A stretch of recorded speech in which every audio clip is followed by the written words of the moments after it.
Hi, everyone. I'm James Garbett, And I'm Denny Dumas. and this is the Garbett Dumas Real Estate Podcast.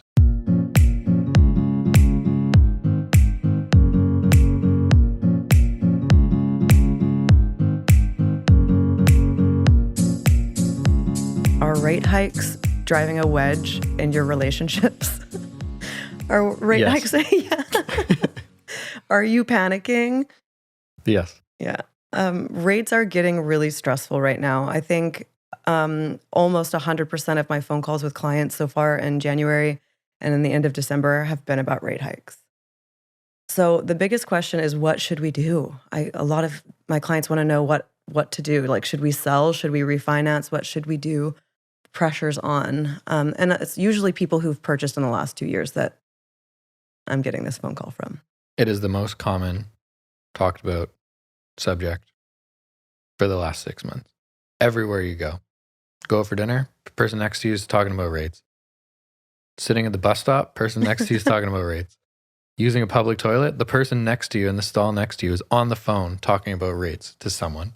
It is, it's outrageous. It is overwhelming. It's overwhelming as a consumer having a mortgage and not knowing when this is going to stop. You're seeing your monthly payment every single month. It seems like, oh shoot, there's another $400 every month. Oh shoot, now it's $800. Oh geez, now it's $1,200. What the heck? I think at large, people really don't understand their mortgages to begin with. Yeah. So when they start going up, they don't know what to do. And there's fear because they don't know what to do. So they panic. And, given the climate in the market right now, if you purchased in the last year or two, no, I don't think you should sell. I mean, unless the situation is really, really bad, I think you should hunker down, find other ways to cut back on your spending. I mean, that's what these rate increases were for. They were to slow down inflation. And if you're feeling the pressure, it means it's working. And I don't know if it took, the last 12 months for these rate hikes to start working, but people are feeling the pressure. So it is working. What the government wants us to do is curb our spending. And I think that that's what has to happen if you don't want to lose your home. You have to curb your spending. Selling now, if you bought in the last 2 years, is not ideal. One, depending on what type of mortgage you're in, you're going to get penalized. If you're locked in, you're going to get penalized. If you have a variable rate, for example, a lot of people don't understand. If you're in a variable mortgage, you probably, if you bought in the last 2 years, you probably have some type of discount. It could be prime -1 if you're really lucky. It could be prime -0.5. You're not going to get that discount. If you refinance or if the rates start going down, you're going to follow them back down. So a lot of consumers don't really understand what these rate hikes mean. It doesn't mean that your mortgage is going to be this high forever. You're going to follow the rates back down again. So you do need to hunker down and if you can, wait it out. What options do people have when they're stressing out? What does that conversation look like?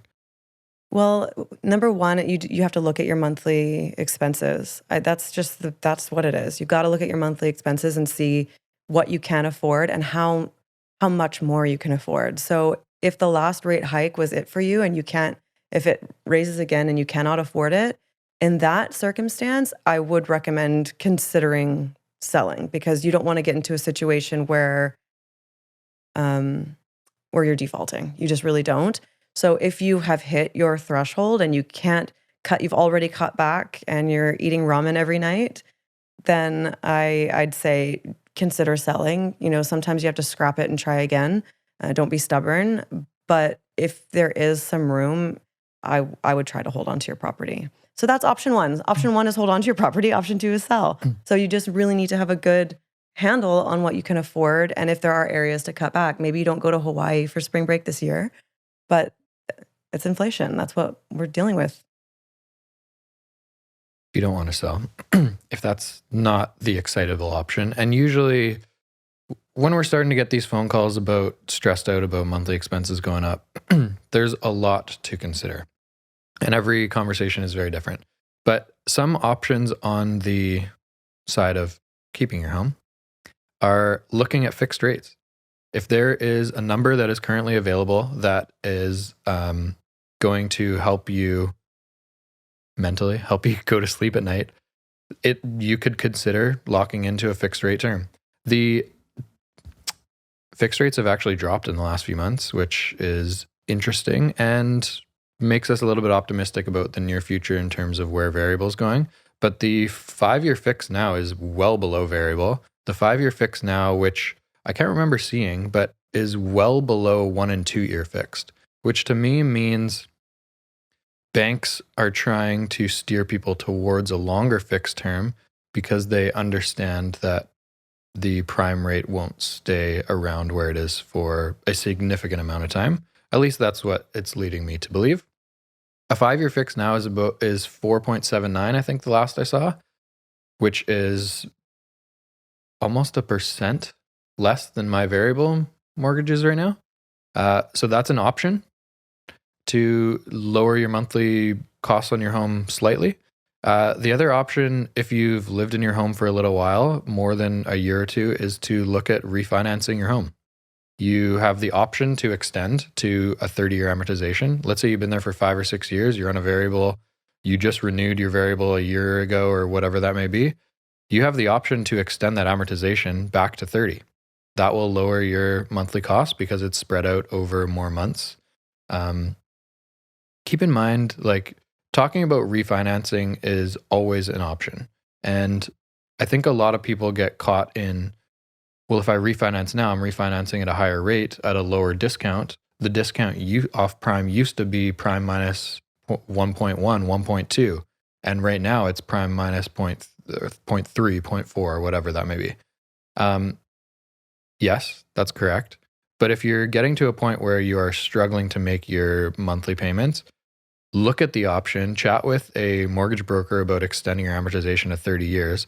And then in 12, 18 months from now, whenever rates start to come down, or when banks are offering bigger discounts off prime, which they will, it's only a matter of time, you can look at refinancing again to get back to a good discount. But really, I think the conversation with a lot of people that are very stressed about monthly expenses or near that kind of fringe point, really it's almost survival mode of like, how do we lower expenses in the short term to get us through this difficult point, and then we can reevaluate in a year or two when discounts are bigger. Yeah, and there's a lot of the clients that I talk to that are feeling the pressure are usually, affording more expensive mortgages. So if you have a mortgage that's, a $1.4 million mortgage, you're most likely in a home. Does your home have rental capabilities? Like, do you have a basement suite that your kids do cartwheels in that maybe it's time to rent that out for a little while?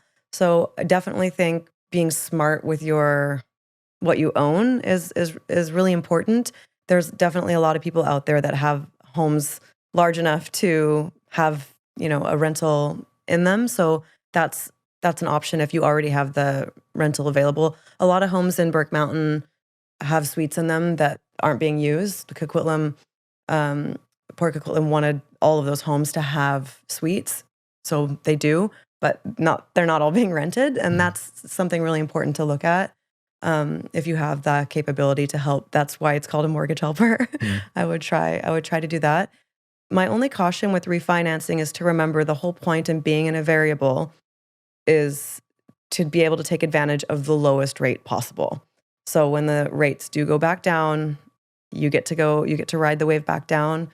If you're in fixed and you're really rate sensitive, there's going to be a moment in time where you're paying more than what you would have if you stayed in variable. I think the point of this podcast is just to acknowledge that most consumers are feeling this way. This is what the Bank of Canada was trying to achieve with the significant rate hikes over the last year.